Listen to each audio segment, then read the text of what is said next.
Russia marks the 70th anniversary of victory over Nazi Germany with a parade full of pomp and circumstance. Western leaders, once allies in World War II, were a no-show. The snub over Russia's role in the Ukraine crisis. This is Inside Story.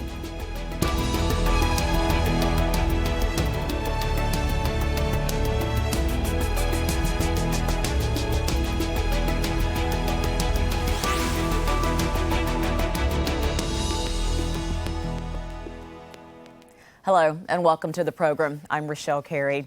It is a day meant to recognize international cooperation. Yet Russia's Victory Day has been clouded by the lack of exactly that.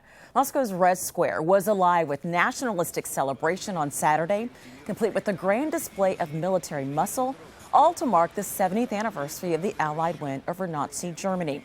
Notably missing, though, were several of Russia's partners in that World War II victory.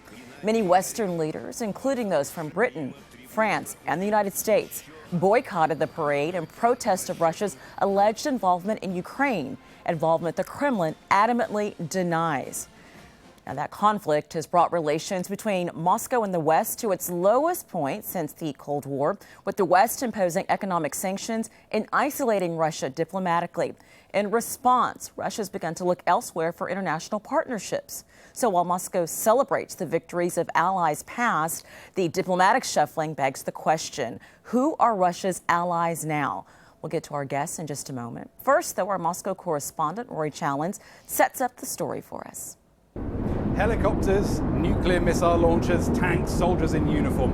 Russia is in the middle of an ambitious military upgrade process at the moment, trying to make its armed forces better equipped and more professional. While other departments are suffering severe budget cuts, defense spending here in Russia has increased significantly, and this is a chance for Russia to show off all that kit. Another thing it's useful for is rallying Russians around the flag. It's difficult to overestimate the importance of Victory Day for Russians. While other historical anniversaries like the Bolshevik Revolution, World War I, and the collapse of the Soviet Union are tainted in some ways, defeating the Nazis is universally assumed to have been a heroic achievement.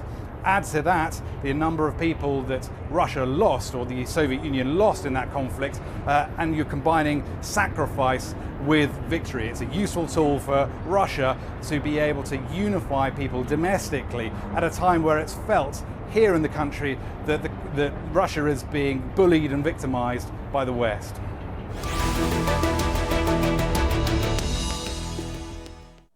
Let's bring in our panel of guests now. In Moscow, Sergei Markov, a public spokesman for President Putin. In Kiev, Alexei Haran, a professor of comparative politics at the University of Kiev-Mohyla University. And via Skype from Brussels, Vladimir Pastikov, visiting fellow at St. Anthony's College at Oxford University. Welcome to all of you. We appreciate your time so much. Mr. Markov, I understand that you were at the celebrations today. Tell me a little bit about it, about the atmosphere. Oh, yes, it was a great atmosphere. It's difficult now to talk how many people took part in those demonstrations. Probably, for sure, it's hundreds of thousands. Probably in Moscow, it's 500,000. Or even more, and in the all Russia, I'm sure that a few millions took part. Main message of this demonstration was: we want peace. One. Secondly, we are the people who play the main role in the crushing Nazis Germany. And also we are ready to fight for our independence, because people discuss this. Now Russia under the attack of United States and its allies and slaves. And Vladimir Putin's speech on the military parade was very clear. The idea of forced domination, encourage Nazi Germany to open the war against Russia, and now same ideas of the post-domination is led by Washington and its allies. Mr. Markov, And, Mr. Markov, I'm Europe going to interrupt should, you for a moment. don't- I'm going to interrupt you for just a moment, just so we can talk a little bit more about the allies as you keep bringing them up. Mr. Pastikov, Vladimir Putin did thank Germany, Britain, and France for their part in the defeat of the Nazis in World War II. But none of those countries had a presence there today. Many countries from the West did not. What does that indicate to you about Russia's role in the world now? No, first of all, there is no simple stories about wars, and there is no simple story about the Second World War. But there are three things which I think indisputable. It was a principal war, it was a great drama, and it was a great victory. The Russians made an essential input to this victory, and the Russians paid the highest price for this victory. And therefore, of course, Russia deserved to be the center of a celebration 70 years after. So it would be fair if the leaders of other countries come to Russia. But the problem is for today's Kremlin. Well, so let me stop you for a moment. So what you're saying is, even though these countries had a small presence there, not a significant presence, you're saying that they should have had a more significant presence there. I would say it would be fair. The problem is that for Kremlin today, the victory is not a reason for celebration, but more a cause for celebration. And that makes all things complicated for many people inside Russia itself, for many people who deal with Russia outside. And that is the obstacle which prevent these people to come, because it was definitely fair for them to come, and Russian people and Russian nation deserved them to come.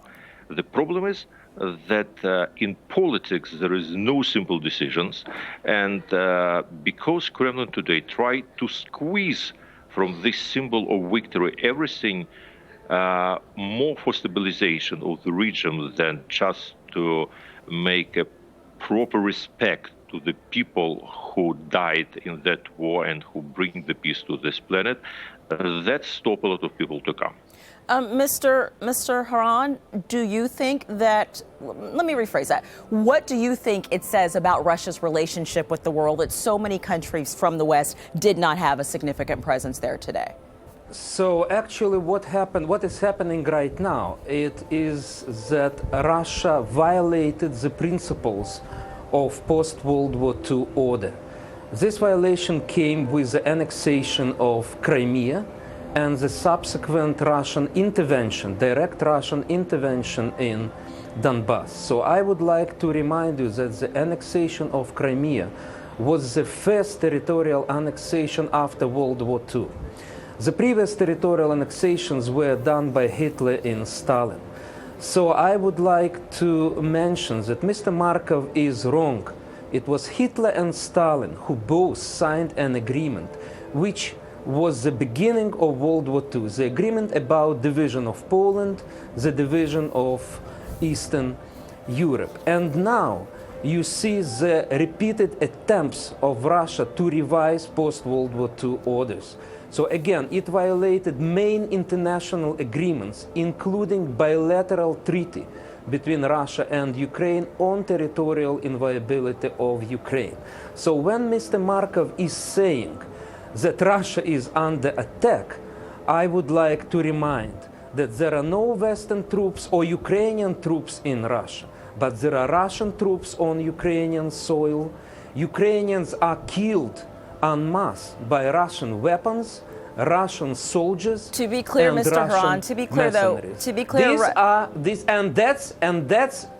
that's the explanation why most people, most leaders of the civilized nations and Western leaders, EU leaders, they decided not to go to Moscow. Yes, sir. To stay during military parade with Mr. Putin. Yes, sir. Mr. Haran, thank you. And to be clear, Russia has continued to maintain that they do not have a presence or any involvement in what is happening in Ukraine. Mr. Markov, I'm going to allow you to respond to that. This was... Hold on, Mr. Haran. Mr. Haran, just a moment. It's Mr. Markov, I'm going to allow you to respond. Everybody knows that in Kiev we have now anti-democratic junta which grab power illegally and which use terror against Ukrainian people. And partly, of course, this junta tried to use propaganda in Goebbels style, exactly as our colleague now use your working department of Ukrainian Goebbels. And your Kiev junta for sure will be overthrown by Ukrainian people. And Ukraine will be liberated from this, in fact, 21st century style occupation, which is made by United States. And an occupation from the United States? Clear. Yes, of course. Everybody knows this junta, Mr. Poroshenko, not elected on a free election. He was, in fact, created by Washington. Yatsenyuk, prime minister of junta, also Mr. Markov, you're using some really strong language that I'm not sure is backed up by the evidence. But no, sir, Mr. Markov. Mr. Markov. It's clear evidence. Okay, we're going to talk more about Ukraine shortly. No, sir, we're going to talk about the other relationships that Russia has. We will dig a little bit more into Ukraine in just a moment. If I can bring this back to the relationships that Russia is still trying to build, considering its relationship with the West has weakened. Mr. Pastakov, could you speak to that? Russia seems to be aligning itself more, pivoting a bit to Asia. I think that everybody who knows Russian culture and Russian history has no illusion that Russia is a part of the European culture and a part of the European world. And every time when Russia tries to prove that it's a part of the European world but want to occupy better place for itself in this European world, better than maybe sometimes it has, it tried to stress that it is a part of Asia. But Russia is not a part of Asia, and it's just an instrument of speculations. So the problem is that I disagree with Mr. Markov that Russia is being under attack today. Russia is being under the pressure today, and there is a big difference between pressure and attack.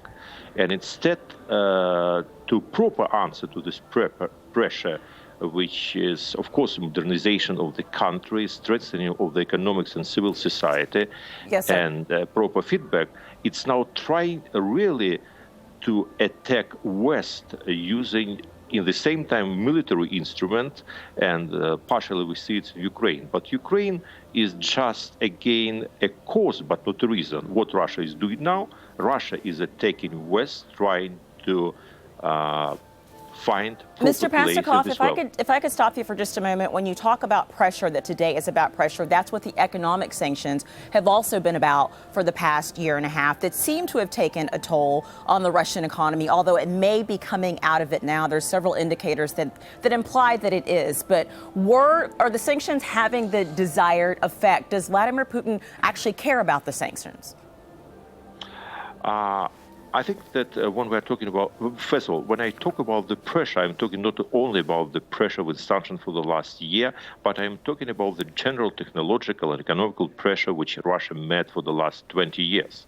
But if you're talking about sanctions, it's a double-sided sword, because we are in a position when, after Russian aggression towards Ukraine, whatever Mr. Markov is saying, West and other countries has no other choice but to use some sanctions. In the same time, this sanction being used cannot do a lot of damage to Russian economics in the short-term period. They can work only in the mid or long-term period, and currently they only help to mobilize regime and to concentrate its efforts. So that's a very complicated story about the sanctions and their value. Mr. Peskov, thank you for that response. Now, Ukraine actually held its own World War II memorial service on Friday.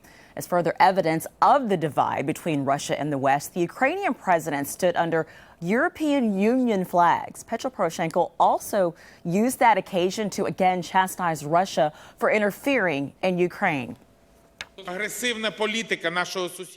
The aggressive policy of our neighbors costs almost 7,000 Ukrainian lives, according to UN information. Over 1,000 people have disappeared, hundreds of thousands of people are displaced as a result of the Russian Spring and have relocated to other regions of Ukraine.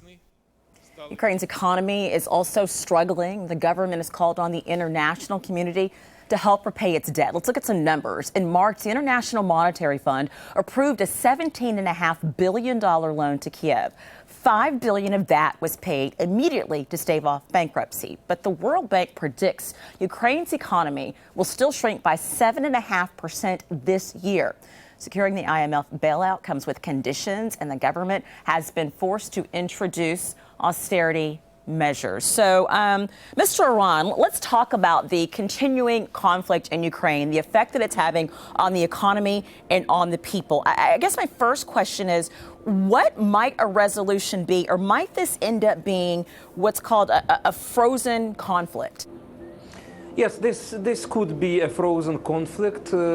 It's necessary to remember that pro-Russian fighters with support of Russian army, they now control only 3% of Ukrainian territory, only 3%, and in Donbass and 5% in Crimea. So, unfortunately, I think that with the presence of Russian army, and this is proved, whatever Mr. Markov is saying, because Putin himself recognized in a documentary which was shown on Russian TV channels that Russian soldiers and special agents were sent to Crimea. This was said by Mr. Putin. So unfortunately, I don't think that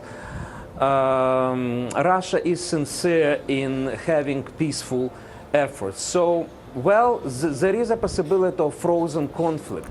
But one of the things of the Russian attack is actually to exhaust Ukraine by this conflict, to exhaust its economy. Why?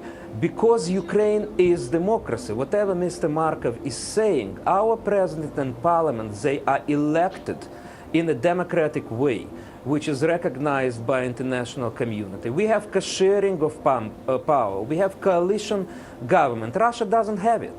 Russia, you know who is ruling in Russia. It's just one person.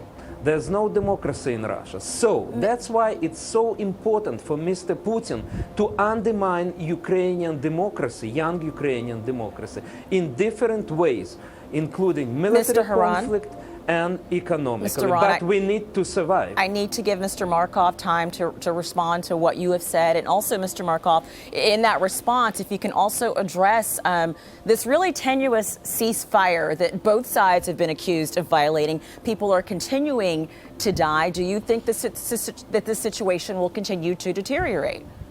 A lot of people say that this new stage of war will start in the beginning of June, when Kiev junta will believe that they will recover their military capacity to attack. No chances for frozen conflict because this junta of war criminals can keep power only by continual war. And who know who runs the Ukraine? It's Joe Biden, the Vice President of the United States. That's who is quite doing, an accusation, sir. What evidence do you have of that? It's very clear evidence. Listen, look, for example, when Mr. Turchinov started the war, April 16, 2 days after the head of CIA of the United States visited Kiev illegally, by the way. Mr. Markov, you're making a lot of accusations that you don't actually have any proof to back that up. So let's get back to what we do know. What we do know is that the ceasefire seems to be deteriorating. What is the end game for Putin? Vladimir Putin wants peace resolution of Ukrainian conflict. That's all Russia, by the way, support him in this. Because the model of such peace resolution of Ukrainian conflict is very easily democracy, federalism as part of the democracy, and also free and fair elections instead of political election, and then freedom of speech, and of course denazification of Ukraine. All neo-Nazis military groups should be dissolved and prohibited. And Mr. everybody Markov, who responsible for terrorist attack against Mr. Markov, should be punished. It's very easily democracy. I'm going to bring in now. Democracy. I'm going to bring in now Mr. Pastakov, because Mr. Pastakov, the EU has been working on brokering a natural gas agreement between Russia and Ukraine. If any progress is made on something like that, might that have any impact on the diplomatic end of this to perhaps get a peaceful resolution? I think any progress may have impact if it done timely. If EU use proper efforts to involve Russia to the integration of Ukraine like 2 years ago, maybe we wouldn't be today a witness of so dramatic events.